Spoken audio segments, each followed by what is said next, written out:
कहानी का तीसरा हिस्सा है। पिछले 2 वीडियो में 2 हिस्सा बताया गया है, जिसमें बताया जाता है कि सुधा का एक बेटा है जिसका नाम करण है और वो ज़िंदगी में कभी भी शादी नहीं करना चाहता।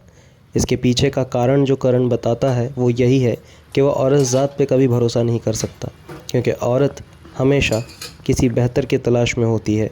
वो जिसके साथ भी हो और जैसे भी हो, वो हमेशा बेहतर की तलाश में रहती है। और अब कहानी आगे। सुधा और वो बूढ़े बाबा उसकी एक नहीं सुनते और आखिरकार उसे शादी के लिए मना लेते हैं। लेकिन करण का कहना रहता है कि मैं शादी करूँगा, लेकिन उसके पीछे एक शर्त है और वो शर्त अगर आप लोग माने तो ही मैं शादी करूँगा। शर्त इतनी सी रहती है कि मैं जिससे शादी करूँगा उसे मैं यहाँ इस जगह पे नहीं रखूँगा।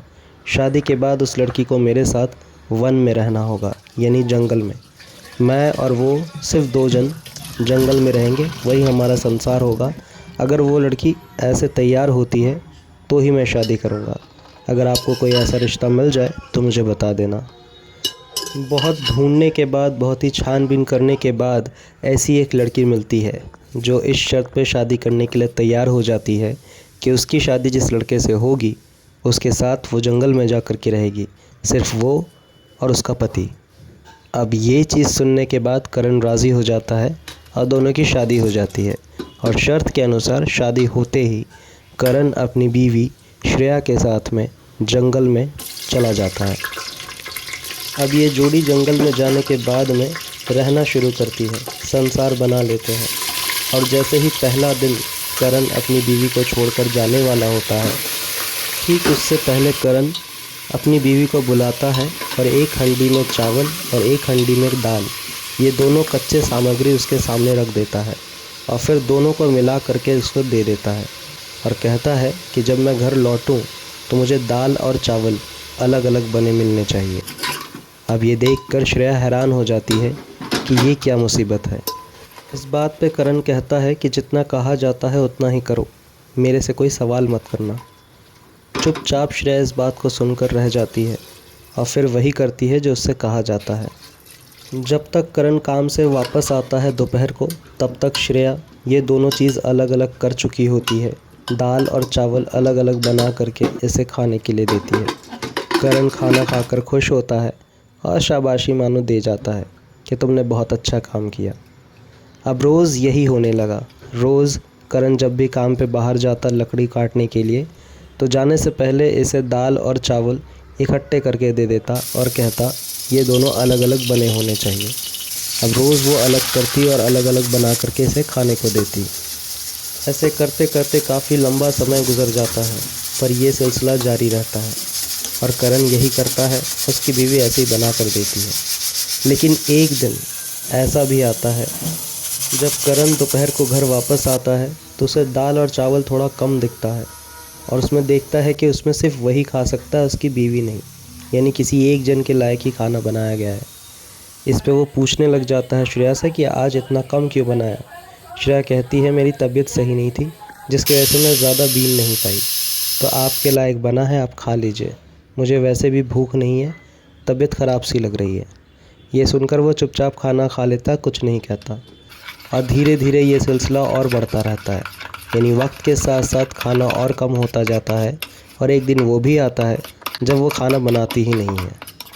ये देख कर के करण हैरान रह जाता है कि जो चीज़ इतने समय से हो रहा था, उस चीज़ में अचानक से ये बदलाव कैसे। क्या श्रेया के पास इतना भी समय नहीं मेरे लिए कि जो काम मैंने कहा उस काम को पूरी श्रद्धा के साथ वो करे। इस बात को लेकर करण काफ़ी हैरान रहता है कि आखिर ऐसा क्या होने लग गया जिसके वजह से श्रेया अब ये नहीं कर पा रही है। बहुत सोच में डूबा रह जाता है। अगले दिन काम पे भी नहीं जाता, नॉर्मल जैसे वो खाना बनाना चाहती है वैसे ही बनता है। 2-3 दिन घर पे ही रुकता है। उसके वजह से चौथे दिन फिर से सोचता है कि मुझे काम पे जाना चाहिए और बीवी को फिर से वही दाल चावल मिक्स करके दे देता है और कहता है ये दोनों अलग अलग बने हुए चाहिए, मैं काम पर जा रहा हूँ, आने में थोड़ा समय लगेगा। ये कह के करण घर से निकल जाता है, पर ये उसने अपनी बीवी से झूठ कहा। उसने ये सच बताया ही नहीं कि वो आज काम पे जाने वाला ही नहीं है। ये कहकर वो निकल जाता है जंगल के एक ओर और थोड़े ही देर में दूसरे रास्ते से घूम करके वापस आ जाता है और अपने ही घर के सामने वाले एक पेड़ पे जाकर बैठ जाता है और ये कहता है मने मन कि आज तो मैं जान कर रहूँगा कि ये पूरा टाइम करती क्या है। जो एक सिंपल सा काम इसे बताया गया उसे करने में इतनी कोताही क्यों कर रही है। पेड़ पे बैठे करण को काफ़ी लंबा समय हो गया था।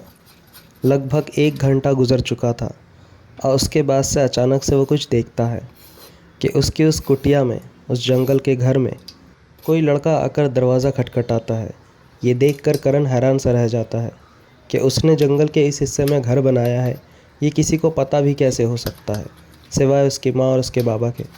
किसी को तो इस बारे में पता नहीं था कि वो जंगल कहाँ है, कहाँ पे जा कर के जंगल के कौन से हिस्से में ये लोग रहना शुरू किए हैं। तो आखिर इंसान को पता कैसे चल सकता है और ये लड़का है कौन। काफ़ी देर तक सोचता रहता है और चुपचाप बैठा रहता है। सोचता है देखता हूँ आगे होता क्या है। लड़का अंदर जाता है, श्रेया दरवाज़ा खोलती है और काफ़ी समय तक अंदर ही रहता है। 1-1.5 घंटे के बाद वो लड़का बाहर निकलता है और चला जाता है। श्रेया उसे सी ऑफ करने भी आती है बड़ी खुशी के साथ। उसके बाद से श्रेया अपने पूरे काम में लग जाती है। खाना बनाती है, खाना बनाकर इंतज़ार करती है। यह हमेशा के जैसे उसी टाइम पे घर पे वापस आने का नाटक करता है। जाकर दरवाज़ा खटखटाता है तो श्रेया की शक्ल पे मानो रंग से उड़ गए हो। वो थोड़ी शॉक्ड रह जाती है क्योंकि करण हमेशा के वक्त से थोड़ा पहले पहुंच चुका था। पर वो कुछ नहीं कहती, हमेशा के जैसे खाना परोसती है और खाना वही पहले के जैसे कम बनाया हुआ था। फिर से उससे पूछता है तो कहती है कि मेरी तबीयत सही नहीं थी। इसके अलावा वो इंतज़ार करता है कि शायद श्रेया कुछ बताएगी कि कोई आया था, पर ऐसा कुछ नहीं बताती। शाम हो जाती है, रात गुजर जाती है, दूसरी सुबह हो जाती है, पर इस बारे में कोई बातचीत नहीं होती। करण फिर से वही चीज़ करता है जो पिछले दिन किया था। घर से बोल कर जाता है कि मैं काम पर जा रहा हूँ और फिर अपने ही घर के सामने वाले पेड़ पे जाके बैठ जाता है। और फिर जो कल हुआ था वही चीज़ दोबारा से दोहराया जाता है। एक लड़का आता है, दरवाज़ा खटखटाता है। श्रेया हंसी खुशी दरवाज़ा खोलती है। लड़का अंदर जाता है और 1-1.5 घंटे के बाद फिर वापस निकल आता है।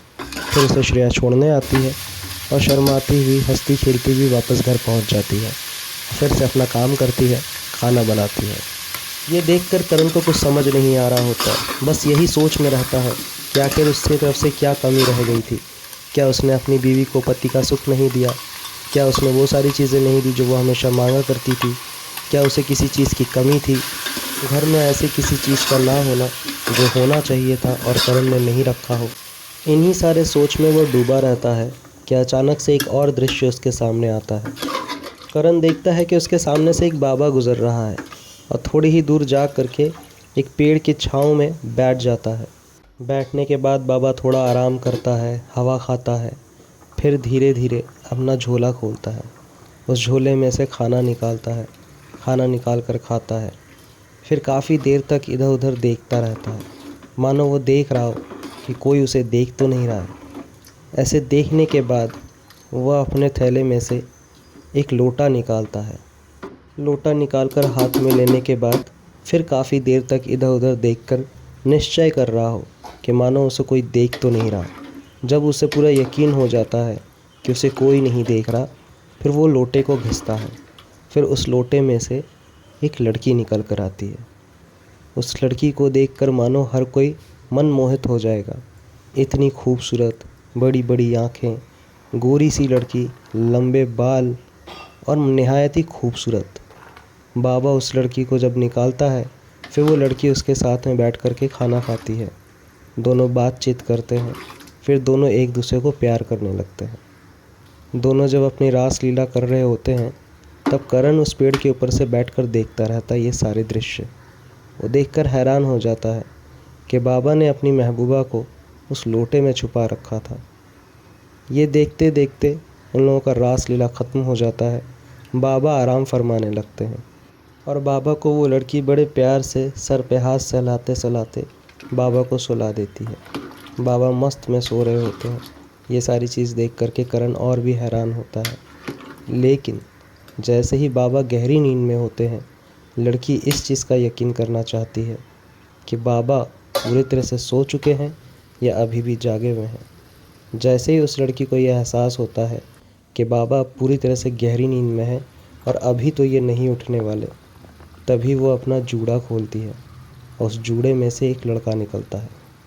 वो लड़का और उस लड़की के साथ में बैठ कर के काफ़ी लंबे समय तक बातचीत करता है। बात करते करते फिर दोनों एक दूसरे के प्रेम में पड़ जाते हैं और दोनों फिर से रासलीला करने लग जाते हैं।